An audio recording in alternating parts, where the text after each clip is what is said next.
I'm not scared of being harmed by MAGA. I'm not scared of being unalived by MAGA. I just don't want to be a medical experiment. See, during the H cause, something that happened significantly was that the prisoners of interest were taken to be medical experiments, like twins, like the disabled. They've been positioned that transgender Americans are freaks of nature. What do you think is going to happen upon our capture? Why do you think they're instilling travel bans because there's a legal gray zone as to our identity? See, the worst case that I fear isn't really being caught for my political ideology, it's the consequences that come with my gender. See, I don't know what that psychological torture looks like. I don't know what that psychological retribution looks like for people like me. Are they going to reverse surgeries, or are they just gonna call me my dead name 100 times a day? Are they going to do much more invasive things to see whether we can be cured? Which is funny because prior to my whole thing, I was on the maximum dose of Wellbutrin, which is antidepressants, and it was only after my surgery that I got off it. Why do you think that is? If it's a medical condition, if it's a mental health condition, why is it that it literally solved my mental health conditions? But really, it's an exposure because how can I hide? The government has access to my medical records. They know who I am, they know who I was, they know who I currently am. They know the care I receive, and they know the care I need in order to even want to wake up in the morning. So I'm not scared of their traditional harm. I just don't want to lose my dignity being a medical experiment.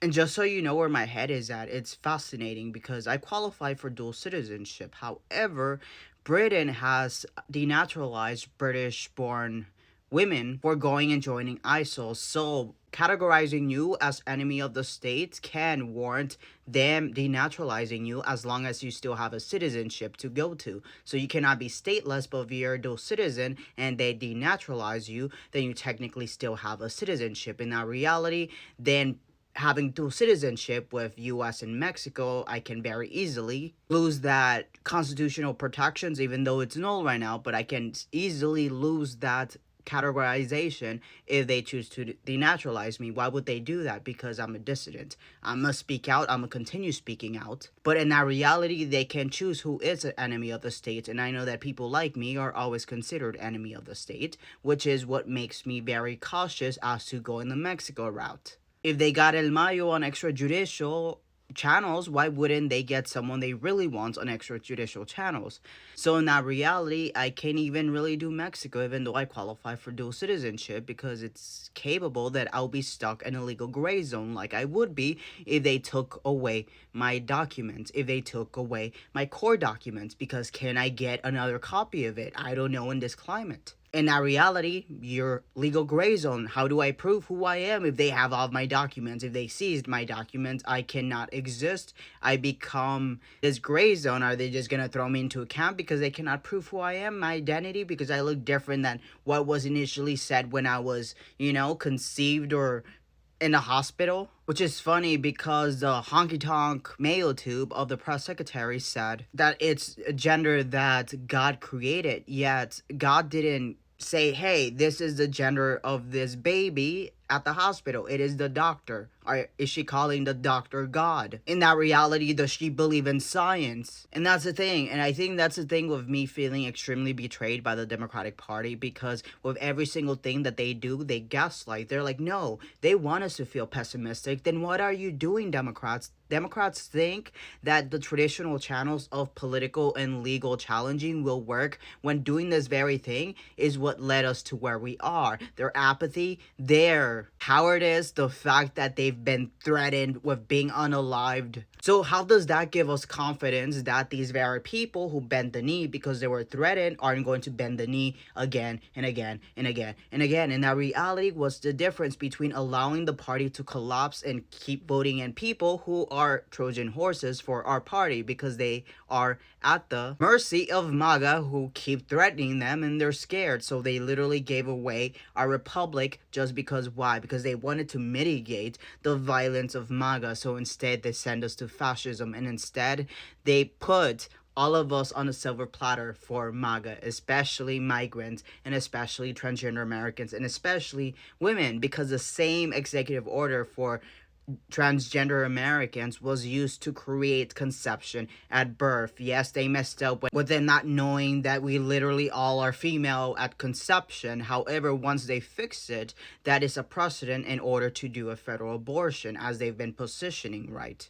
So the Democratic Party, all their response to all of our grievances has been keep calm and carry on. Ooh, midterms. Ooh, donate and we can challenge them. No, that's not how it works. And anyone who believes that the Democratic Party will save us is gonna have a bad time when they realize that the Democratic Party positioned itself into a corner that it cannot leave because they allowed and enabled for a King Mango to consolidate power across the board. Now, they chose a new DNC chair, Ken Martin, and the fact is that he's going to be as useless as the one before him and as the one before him because they inherit the same playbook and don't change it. And in this reality where we're in a fascism, what is he going to say? Keep calm and carry on. We're gonna fight for you using the political channels and legal channels that take a long time. And I feel betrayed. I feel angry because as they're putting us into camps, I bet the Democratic Party is going to say,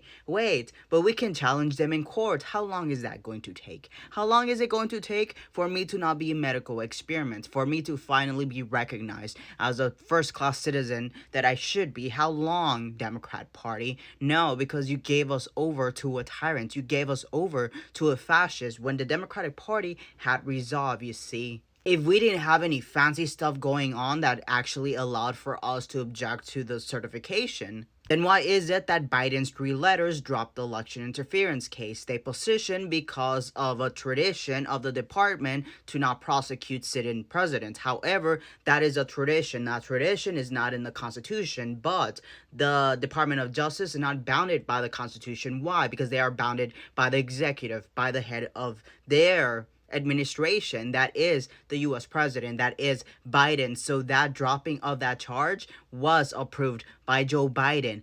People position that it was for a higher purpose because they have fancy stuff going on, and we haven't had that resolved, have we? So was there fancy stuff going on that actually can be proven that resulted in them actually having to drop that case? Or is it that we had nothing and they literally sacrifice the only tangible thing that we may have? Because again, even though one can position that we require legislation from Congress in order for Donald Trump to be illegitimate under Amendment 14, Section 3, it also positions, and check the video that I'm going to attach here, that the fact that the provision literally says that in order for him to be eligible, Congress has to decide on it by a vote, which they have not, means that he's in this gray zone of whether or not he's legitimate or not. In this reality, why is he in the White House? Because the Democratic Party does not maximize on supreme authority, because the Democratic Party has been thinking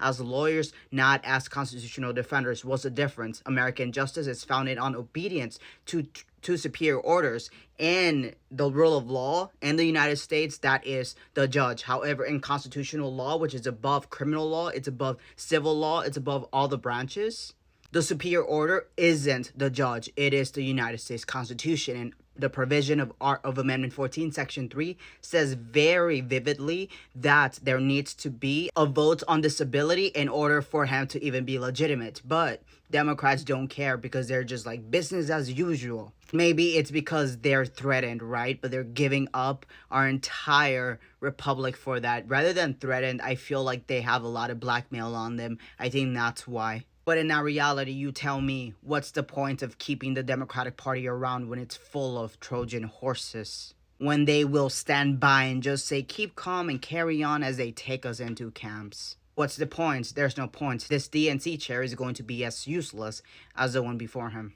It's done. They're not going to save us. Only we can.